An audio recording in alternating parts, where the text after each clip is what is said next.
Hey guys, this question comes from one of my all-time favorite people, Lady Lamplight, and she asks, when did you start writing, why did you start writing, and how did you put everything together for Bled Out onto a page?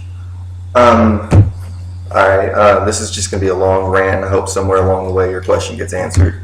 I've been depressed and suicidal ever since I was at least 3 or 4, and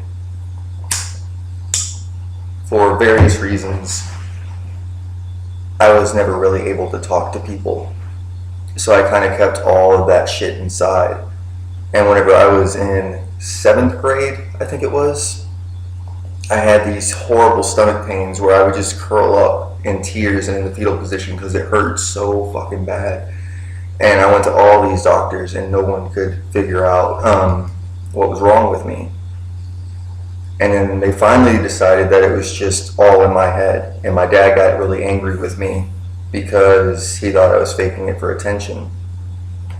And it was kind of at that point whenever I realized that I had a lot of stuff inside that was bothering me and I had no way to get it out, and I had to find a healthy way to do it because it was killing me.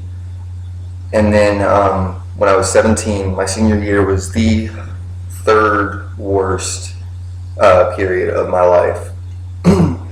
There was just so much going on, and I had this idea or this image in my head of every time I looked in the mirror, I would see a younger version of myself staring back at me, and it was disgusted at what it saw. And from that image, I created a song called "The Time of Innocence," and it was the first true thing of merit that I had written, and I passed it along. It was written in a spiral, and I passed it along to people in my classes in high school, and people seemed to dig it, and they gave me a lot of accolades, and that fueled my ego, and I wanted more of those. I wanted more of that recognition, and it also felt really good to get that little piece out. It was very cathartic, and I needed more of that, so I just started writing songs. And I did so, like, I had journals and journals filled with like poetry and songs. And then when I was 22, I was reading a lot of Chuck Palahniuk, as I mentioned in an earlier video, and still trying to find my voice. And I wrote "At the Water's Edge," and that was the first time I wrote like a narrative that I was happy with. Like, I had experimented before, but nothing was really very good. But that was the first one that I really enjoyed. And then from there, that's kind of what I did. I'm more comfortable writing short pieces. I was once told at an open mic that I give the reader everything they need to know, but nothing that they want to. Like, I just keep the core emotional part there, and the before and after, you don't have any idea what came before or happens next. And so I started a blogspot, Scattered Thoughts, Davlin is not your friend.blogspot.com, and that's where, if you go to it, like, and you start from the very beginning, which there's, I want to say like 500 posts or something like that. No, maybe like 300 and something.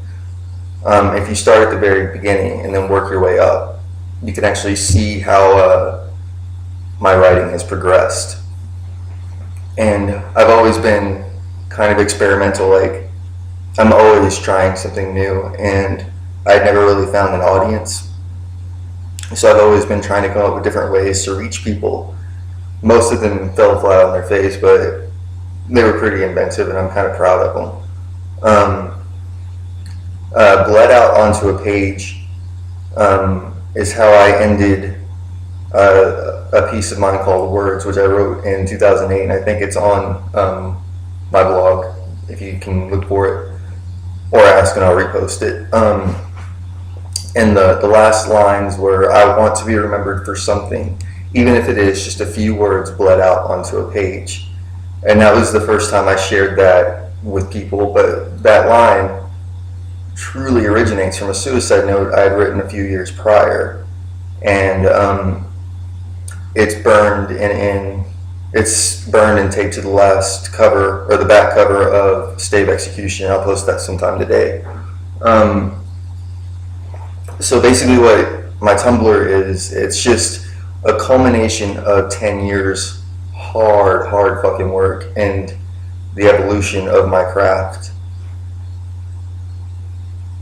It's got some original pieces on there. A lot of it comes from, I've got like 9 or 10 other blogs floating around the interwebs.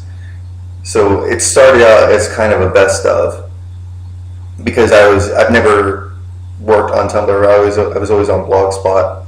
So I came to Tumblr in April of last year. So I just had my birthday on there, and I posted some of my favorite pieces to see if like this new community if it would resonate with them.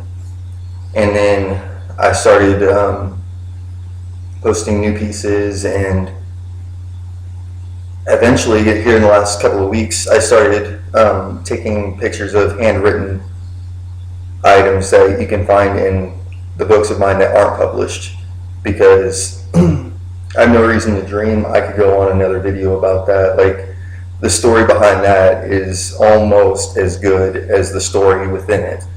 I'm so fucking proud of that book. But it is so hard to replicate for mass consumption. It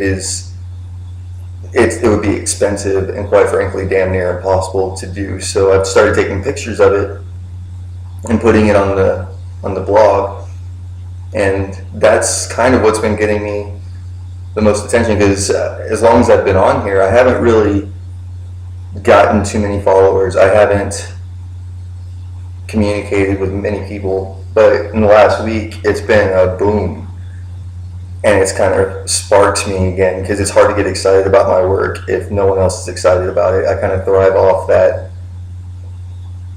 anticipation for what I'm going to do next. It's the fuel to my fire. And like I said, I'm rambling. So basically that's how I put everything together. I've pulled all of my work from the last 10 years and have put it here for you to enjoy, and I hope you are. So I think that'll about do it for this one. If you have any other questions, ask. All right, till next time.